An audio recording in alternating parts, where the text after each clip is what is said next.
Nang pasimula, nilikha ng Diyos ang langit at ang lupa. Ang mundo noon ay wala pang anyo at wala pang laman. Ang tubig na bumabalot sa mundo ay balot ng kadiliman. At ang Espiritu ng Diyos ay kumikilos sa ibabaw ng tubig. Sinabi ng Diyos, magkaroon ng liwanag. At nagkaroon nga ng liwanag. Nilikha ng Panginoon Diyos mula sa lupa ang lahat ng uri ng hayop na nakatira sa lupa, pati ang lahat ng uri ng hayop na lumilipad.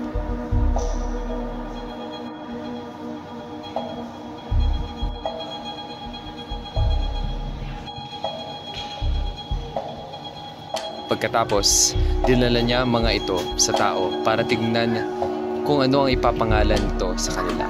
At kung ano ang itatawag ng tao sa kanila, ito ang magiging pangalan nila.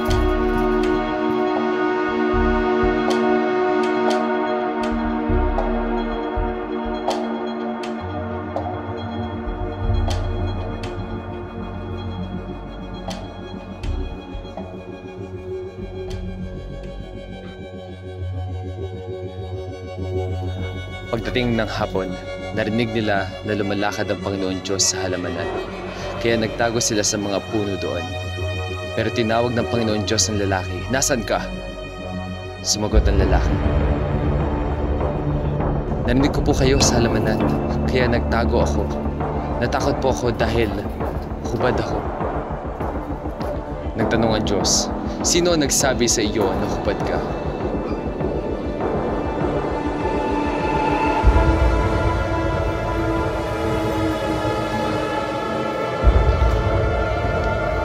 Sinabi ng Panginoon kay Cain, "Ano ang iyong ginawa? Ang dugo ng kapatid mo ay parang tinig na nagmamakaawa na parusahan ko ang taong pumaslang sa kanya. Dahil sa ginawa mo, isusumpa ka.